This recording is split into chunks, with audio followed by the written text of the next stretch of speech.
I will say Ryan, the exchange. Okay, so centralized exchanges from a technology standpoint, um, nothing really new has really been done.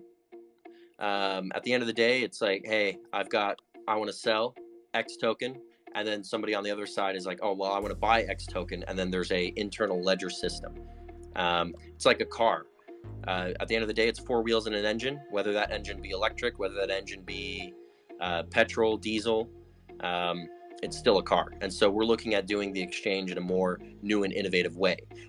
Now, with an exchange, that brings me pretty much to my next point. An exchange from a technology standpoint is not difficult to do.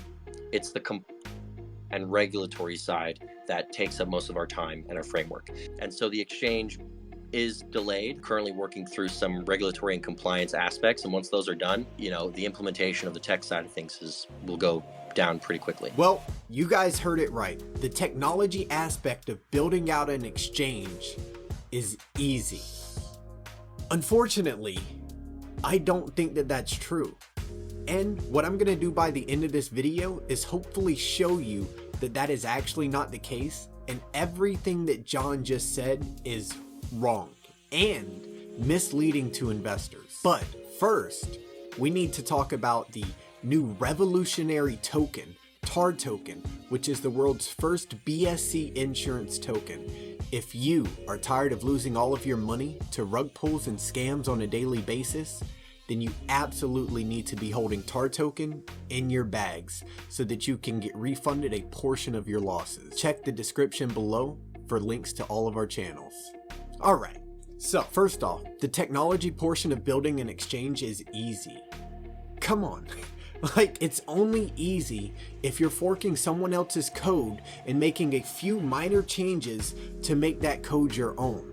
If you're doing it from scratch, and let me emphasize, from scratch, it is by no means an easy task. And to make something as revolutionary and as great as these guys are talking about they can't just fork someone else's stuff. Let's talk about the history of the exchange, shall we? Safemoon holders should be able to comfortably assume that since April the 10th, the exchange has been being worked on. The reason I chose this day is because that is the day that the devs so happily tweeted out that they had started the first stage of building out their exchange. If not April 10th, then April 28th for sure, because that is also the day that the devs tweeted out that they had actually raised $1 million to build out their exchange. So if we look at this realistically, the devs announced that they were working on the exchange on April 10th. They then announced that they had raised $1 million in order to build that exchange out on April 28th. So my question is,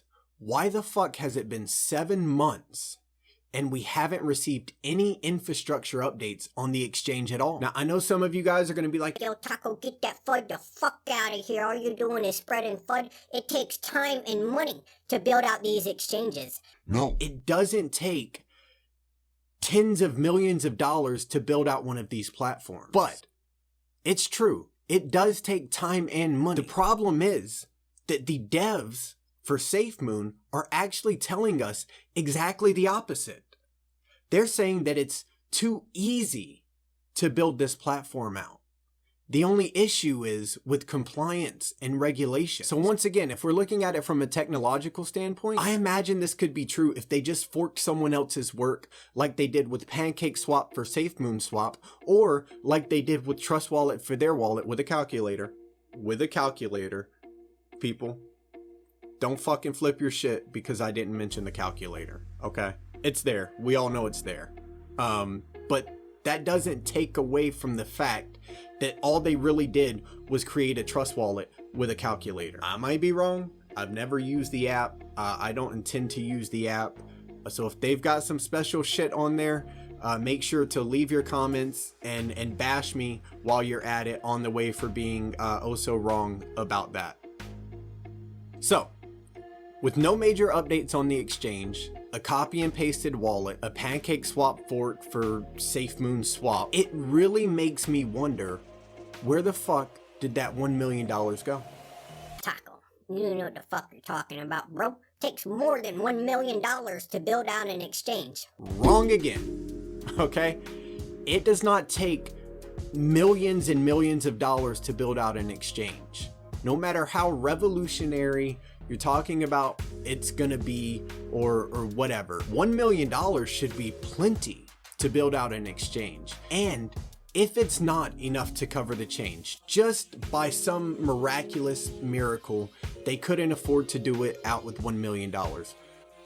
What the fuck is happening to all of the rest of the money that these devs are earning from their tokenomics? If the 1 million couldn't cover it, surely the other 50 million could have, right? And if you guys keep watching, I'm gonna give you a breakdown of the cost associated with this and let you know just how inexpensive it should be. So now we're gonna have to move on to the statement that regulations is the issue with Safemoon building out their exchange. This shit made me laugh so hard that I couldn't fucking breathe for a week.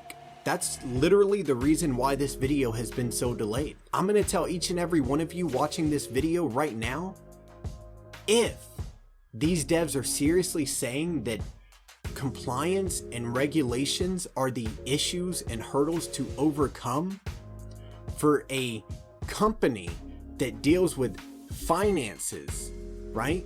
A tech company that deals with finances, and they're having issues with regulations, it's time to sell your fucking bags and look for a safer bet. First off, with the amount of money that the Safemoon dev team has had pretty much from the get-go, they should have been able to afford top tier lawyers to guide them through the murky waters of the crypto world. That would help them stay on top of regulations and being in compliance with whatever it is that they need to be in compliance with. The fact that they're saying compliance is an issue tells me one thing and one thing only. They haven't had proper representation from the beginning. And now they've likely done something wrong, which is why they have to deal with regulatory issues. Let's also talk about how John basically said that they were working on these two things separately. That just screams stupidity to me.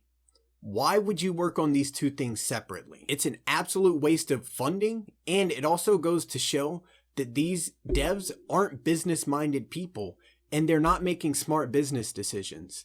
When you start building on your exchange, being compliant and following the regulations should also be done at the same time. You don't want to build out an entire exchange, and then after you put all that work into it, run into regulation issues. Any smart CEO would have done these things simultaneously. What kind of organization as large as Safemoon is claiming that they will be runs a project without considering parallel milestones, synergy, and efficiency? The kind of project that is run by people who don't know how to run businesses. Those are the big issues with Safemoon right now.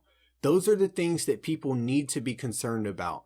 It has been so long, they've barely gotten their wallet out after missing numerous deadlines. They had to outsource the wallet to a guy in the fucking Philippines who has questionable experience. And now that I've talked about everything that I feel that Safemoon is doing wrong, let me tell you guys how a good company would be handling these things. Hold up. Let me open the fucking window and let some of the steam out of here, because these other devs have the space so fucking hot that the sweat from my ass and balls is literally running up my body. It's a play on how heat rises for those of you that don't really get it. We'll be using one of my favorite projects to break this down for all of you. That's right, the Steam Exchange. Choo-choo, motherfucker. Stage 1. They started hammering this shit out before they even opened their Twitter account. This consisted of full stack implementation, development integration into GitLab, addition of BTC and ETC nodes, stress testing for trading for infrastructure scaling, KYC servers and validators, global platform management modules, basics of the front end, which consisted of a clean ass UX and UI, and finally, testing of the back-end capabilities. Oh yeah, and they did it all without $1 million in funding. Stage 2. Began development on mobile applications, integration of the entire fucking Binance Smart Chain, upgraded UX and UI to make it look cleaner, expanded the KYC reach to the US, UK, EU, AU, and fucking Japan. Your boys live in town right now. Get the fuck out of here. Yo, these dudes' balls must be sweating more than mine because they are literally standing in the space that is so hot right now because they set it on fire. And you thought we were done at stage 1 and 2? No, we haven't even talked about stage 3 yet. So what is stage 3, you ask? Well, let me tell you what stage 3 is. Stage 3 is currently being worked on, and it is a decentralized exchange incorporated into their centralized infrastructure. Full, real tokenomics, a native coin, a native blockchain, organizational expansion. Literally everything that the Safemoon devs have been promising for the past 7 months, these fucking guys have worked it out already and are implementing it into their platform. Oh, did I mention that they did it with a fraction of $1 million?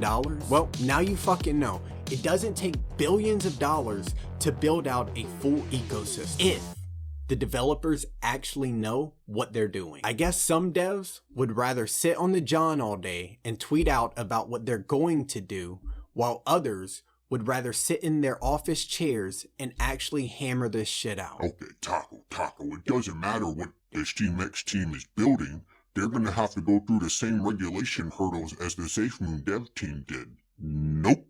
You're wrong again. Here's the difference between the beloved Safemoon devs and actual real developers. The SteamX team have already gotten MSB and FinTrack approvals taken care of. MSB number M21770262. Go ahead and verify that shit if you don't believe me. This means that the Steam Exchange is a registered money service business in Canada. It also means that they are registered to deal with financial transactions and Reports Analysis Center of Canada. Taco, slow down. My fucking brain is farting. Bro, it literally means that they can legally handle your money. It's a legal term used by financial regulators to describe businesses that transmit or convert money. And yes, that does include cryptocurrencies. The fact that the SteamX devs have gone ahead and worked this out tells me one thing and one thing only: that they are serious, business-minded motherfuckers that know what the fuck they're doing. Let's not forget about the Financial Transactions and Report Analysis of Canada,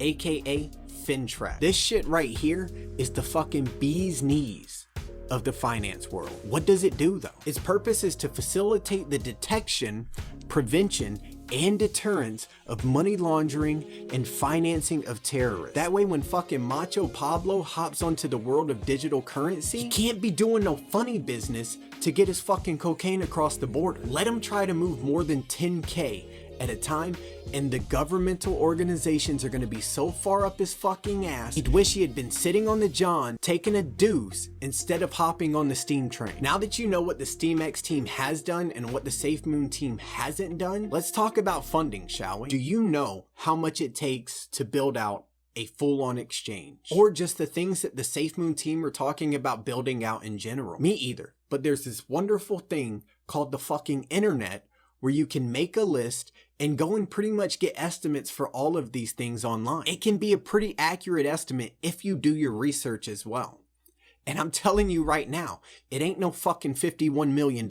How much though? Developer salaries, $6,400 per month for 2 developers.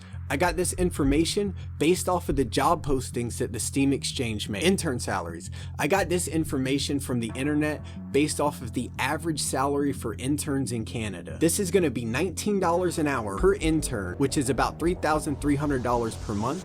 And to the best of my knowledge, the Steam Exchange team has 4 interns on their team. That brings it out to about $13,200 per month. Infrastructure costs, which the SteamX devs have been running for 8 months if memory serves me correctly. Had to reach out to a friend to get a realistic cost on this one, and he said that something their size would likely be running about $2,000 per month, which brings us to a total of $16,000 since the Steam Exchange inception. Legal fees.